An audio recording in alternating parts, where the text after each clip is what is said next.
Welcome back. Welcome back. Welcome, welcome back.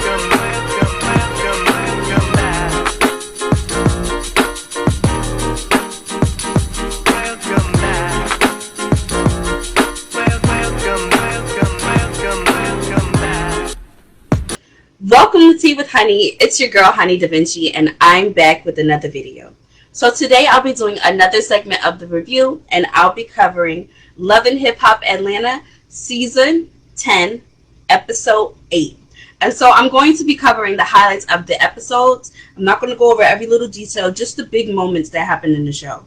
So I would say one of the biggest moments that happened in the show was the situation with Erica being robbed. And so, Safari's over in Miami, living it up, partying, dancing with girls, getting told to cheat on Erica by Trick Daddy, and things of this nature. And while all of this is going on, someone tries to break into the house. Not tries. Someone actually breaks into the house and destroys property and steals.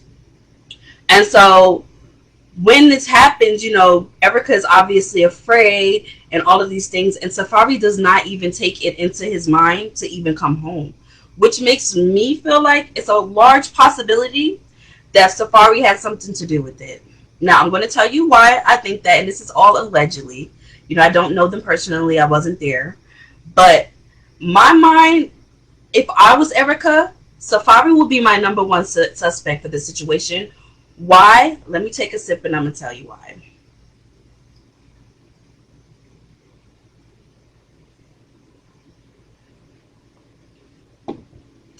The reason I say this is because, as we know, and we find out in the episode, that Erica has been destroying property. She's been throwing vases at doors. She's been bleaching up his motorcycles and slicing his bike tires, right? All the while, Safari is in Miami living it up, but he's aware that this stuff is happening. And so, just so coincidentally, right after Erica slices his bike tires and bleach and throws paint on his motorcycles and his little four-wheelers, someone breaks into the house and predominantly takes all of Erica's shit. Like, come on now. Who's your, let's bring it to CSI. Dun, dun, dun. Who do you have beef with? Let's ask some questions like First 48. Who do you have beef with, Erica? I mean, you do have some beef with Nicki Minaj. You do have some beef with other these people, but none of these people care that much. The number one person you have beef with right now is your husband. The person who really has been showing you that he doesn't give not a one, not a two, not a three fucks about you, baby girl. And so, he would have been my number one prime suspect, girl. You sleeping with the devil. Better watch that man. You don't know what he capable. He probably, if you was home, you never know what could have happened. And he don't want that baby. Ooh, people in this industry are capable of just about anything, and that's just the fact of the matter. And it's a sad reality. But I'm not saying that he did it. I'm not saying that he did, but I ain't saying that he didn't either. All I'm saying is that, see, when you do clownery, the clown comes back to bite. keep your eye out. Keep your eye open. Pay attention to who you got around you. Keep your friends close. Keep your enemies closer. But so basically, I think that Safari has something to do with it, definitely, and I think that he strategically has something to do with it because he's out of town. So it's not like he can go to jail unless somebody can prove that he did it. So Bambi comes over to, console Erica and give her advice. And she's like, where is Safari? Where's Safari? He has not been home. He was gyrating all over Miami.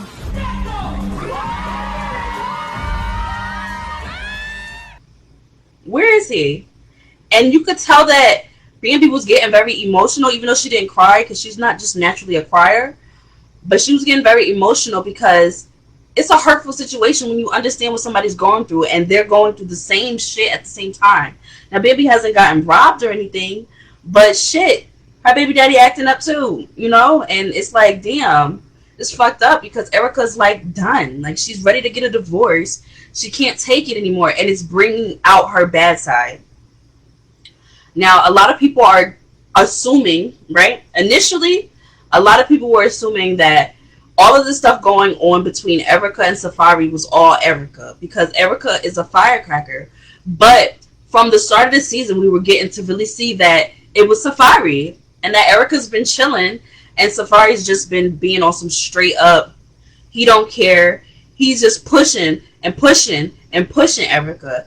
And so now Erica's starting to see that this is toxic. It's bringing out the worst in her. It's bringing out the worst. And her hormones, remember she's pregnant, so her hormones are raging.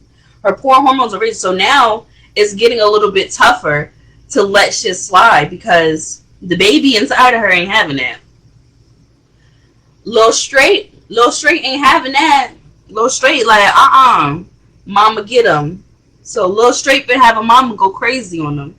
And so it's taking a toll on her and she's ready to get a divorce. And I think that the fact that her and Bambi are both considering divorce at the same time is sad, but I'm glad she's not alone. I'm glad that they both have someone there to be there and be a shoulder for them to lean on.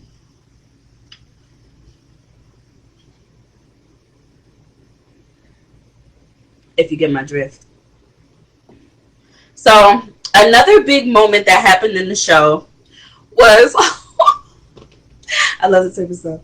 Yandy and Mendice's romantic dinner.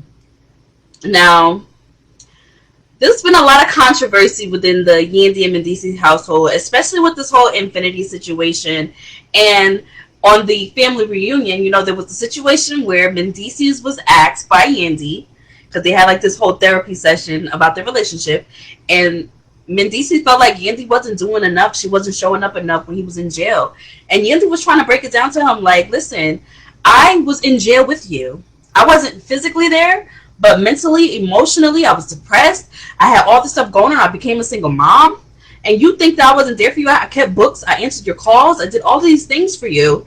And you think I wasn't there for you enough. You don't understand what I was going through. And so she asked Mendice's, would you hold me down if the roles were reversed? And Mendice said he doesn't know. And that hurt Yandy, and, you know, Twitter dragged Mendice through the mud. And that's what a lot of women go through who hold down men. They hold down men for all these years in jail, answer every call, put money on his book, make sure they're good. And a lot of times the dudes don't even come home to him. The dudes might come home for 2 seconds and then be right out the door at Keisha's house. The girl he really loved that wasn't going to sit around and take care of him while he was in jail. You know what I'm saying? But, you know, Mendice did come home to Yandy and did love on Yandy. But the fact of the matter is, he's not sure that he would have been able to keep his peen in his pants, essentially is what he was saying. He might have, you know, answered a few calls, but he's probably one of those people where out of sight, out of mind. And, you know, it really hurt Yandy because she went through a lot. And so Mendice decided to do this beautiful romantic dinner to apologize to Yandy for the situation that he put her through, and that he had a revelation that, yes, you know what? I would hold you down. Today, in the mindset that I'm in today, and loving you the way I love you now, I know for a fact that I will be able to hold you down. Is basically how he was coming. And he's like, seeing you in tears, it just like, it was an epiphany moment for him. Like, it was an epiphany. Like, seeing her in tears, it hurts him to see her hurt, and he would never want to see her hurt like that. And it was just so beautiful because I just love when guys just do romantic stuff and go out of their way to like be romantic and be there for somebody and to care for them. And so, you know, the moment I seen them walking through, and, you know, Yandy was looking like a black goddess with her gold dress on. And I loved it. I loved every minute of it. And he also had Queen Naija come out and sing. And one thing I will say, because I've never seen Queen Naija perform live, I will say that she sounded very nice.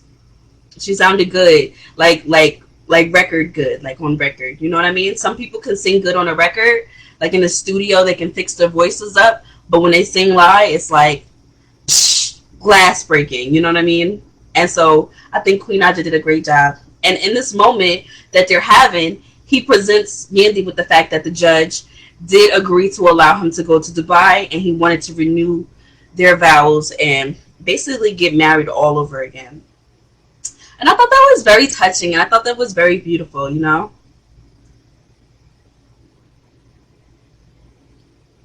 One day, I want to find me a good man who's going to do nice things like that for me, you know? And so another key moment in the show is young Jock ends up having to sit down with his baby mom. So young Jock has been having all of these issues with his son, and it's been taking a toll on him because he's talking to his son, and he's talking to his son, but he's not getting through to his son. And so he has to sit down with his oldest son, Amani's mom, and he's trying to get through, like, what can I do? Like, what's going on with him? And she's saying, like, the actions that you took place when you were chasing your goals and you were chasing your career is truly affecting our son. It's affecting him to the point where he thinks he knows it all. He doesn't know that you had to work very hard to get to the life that you got now. He thinks that it's going to just get handed to him somehow. He thinks that being in the streets is not going to, like, he's not understanding that he's on a fast track to nowhere. He has all of these opportunities presented to him, and he's not. He's still just walking blind. He's still just walking blind. You know what I'm saying? And so that's basically what she was saying to him. And she was expressing to Jock that when you are not in your son's life for 3 to 4 months here and there, and you're missing out on big moments in his life, and you know, you doing the best you can because you got your dreams and you chasing your dreams, and that's great, but you had a family that needed you. And this is his kind of like the son is acting out. The son is kind of acting out as a means to his father not being there, and him just thinking he knows it all because he doesn't respect his father. I mean, I feel like Jock's son does respect his father to an extent, but Jock doesn't have that bond like some fathers have with their sons because he was gone for an extended period of time throughout his son's life, you know? And when you miss big moments in your kid's life, there are moments that you can't get back, and sometimes it can cause like a disconnect. It can cause like a disconnect between a father, a son, a mother, a daughter, anybody with someone that they love when you spend extended periods of times apart, and you're supposed to be an authority figure to that child. And now that child doesn't really see you as an authority figure because they didn't have to answer to you. Mommy was the one that was there, or daddy was the one that was there to be the authority figure. And now here you come, now that I'm grown, trying to be an authority figure. You get what I'm saying? And so that's what I think a lot of what that is between Jock and his son, and his baby mom's let him know, you know, and she was crying and everything. And I know that had to really sizzle Jock's heart, where it's like, damn, I'm partially to blame for this. You know, I played a big part in this. And so I thought that was a very big moment for this episode. And I really liked the way that Jock and his baby mom communicated, because they were very mature about it. You know, there was no argument when she told Jock about the influence that he had on his son's life in a negative way. Jock didn't just blow up or try to argue with her or try to fight with her. He just accepted it, and I respected that. So the trip to Dubai. All right, hold on. Let me take one more sip.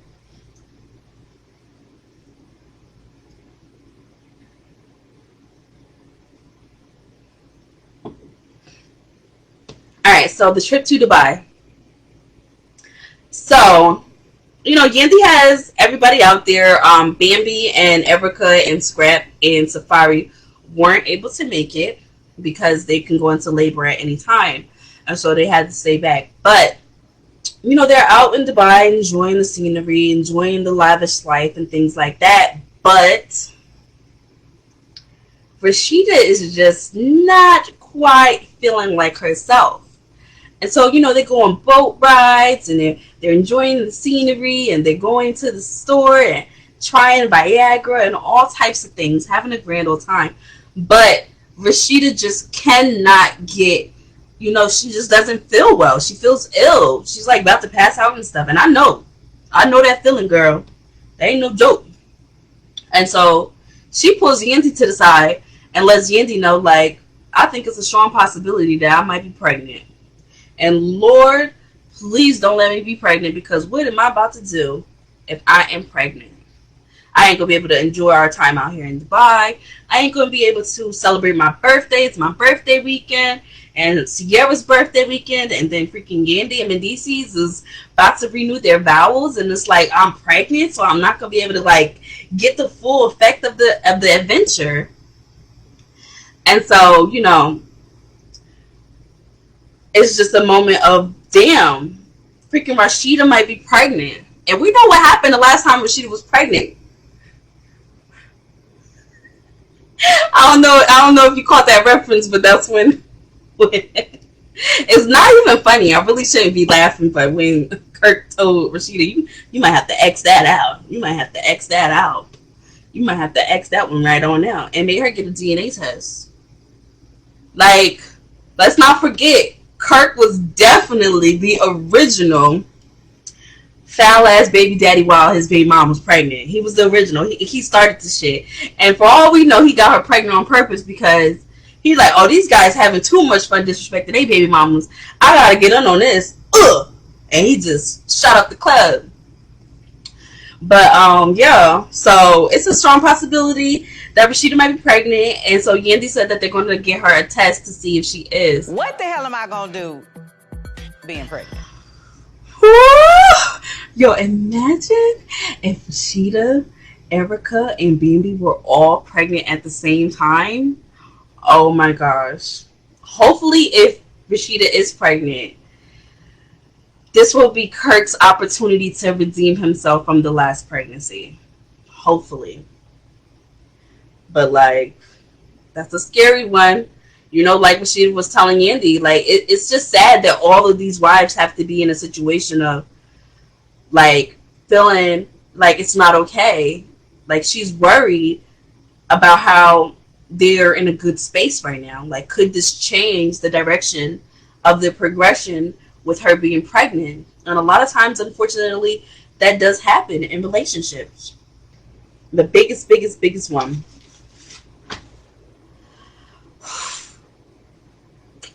Jack has a sit down with his son. So, Jack has a sit down with his son. Jack is really trying so hard to get through to his son because Jack lost his club. He literally lost his club because of the shootout between the bodyguard and the young man who was fighting the bodyguard at his club.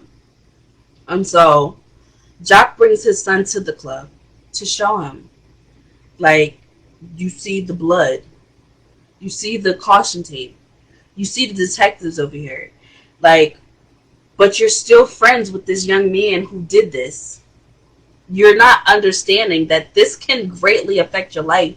If he's able to do this to your father, imagine what he's capable of doing to you. You get what I'm saying? And the son, he understands, but the son is in a position where, like I was telling you before, there's a disconnect. There seems to be a disconnect between Jack and his son, and I think a lot of it has to do with the fact that Jack's son doesn't consider Jack an authority figure.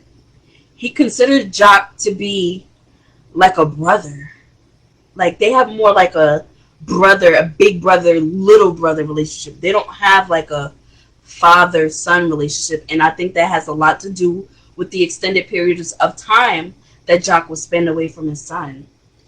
And so, while Jack is expressing this to his son, initially the son was just speaking to, the son was just listening to respond and not listening to understand, you know? So with his responses, it was triggering Jack because it's like, I'm trying to get through to you. Like, what don't you understand? And then Jock went on to say, like, we have detectives in here, and you were just smoking weed. Like, you see the cop cars, you see the detectives in here, and you just gonna smoke weed in front of a detective? Like, what is wrong with you, boy? Like, what is wrong?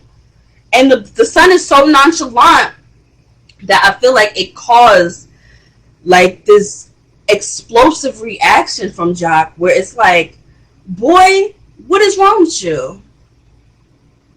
And so Jock takes a freaking stool and go, psh, and just like, psh, and it's just like, oh my gosh, yo, oh my gosh, like, oh my gosh.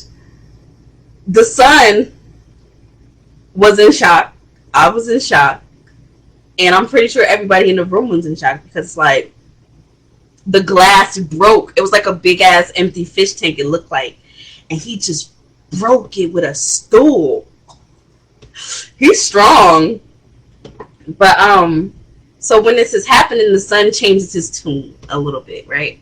So the son changes his tune a little bit, and he's like, I'm trying to change, but at this point, I feel like Jock was just so irate that he wasn't listening. They have terrible communication. And I think that Jock's son inherited the listening to respond over the listening to understand, because if he was listening, his son was yelling at him, but listen to the words he's saying. He said, that's why I'm here. I'm here to change. And Jock was just like, boom! Be the best you say you know that. I'm right here so that can happen. I'm trying to move on. Look at my actions. You gonna swing on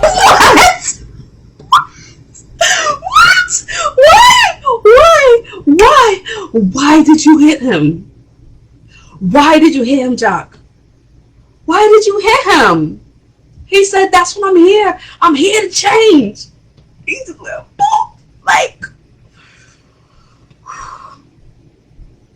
Now, why would you go ahead and do that to that boy? You just put a wedge so far between you and your son. You just built so much work that now y'all have to get through on top of the work you already had to try to get through to your son.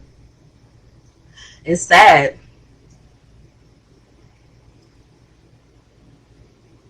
It's sad. I like Young Jock. I always have.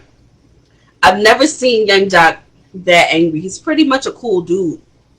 I just think that it's just like he's struggling with the fact that his son's not being loyal. He's struggling with the fact that his son's not listening. And he watched his baby mom cry. And his son is like not talking to him like a son. His son is talking to him like a man. And so it's triggering him, because Jock's like, you're my son. Like, shut up and listen. You're not listening. Listen to me. I'm telling you to cut this boy off and you're not doing it. I'm trying to talk to you and you're yelling back at me. You know, so it's just like he just exploded and totally took it way too far. So I'm excited to see what's going to happen in the next episode. I think this episode was a great episode. It was very energetic. It was very big and boisterous and loud and fun and all of that. It had a lot of great elements to it, a lot of drama. And you know, that's what we're all here for. Don't forget to like, subscribe, hit that notification bell, and I'll catch you guys on the next video. I love you guys so much. Thank you.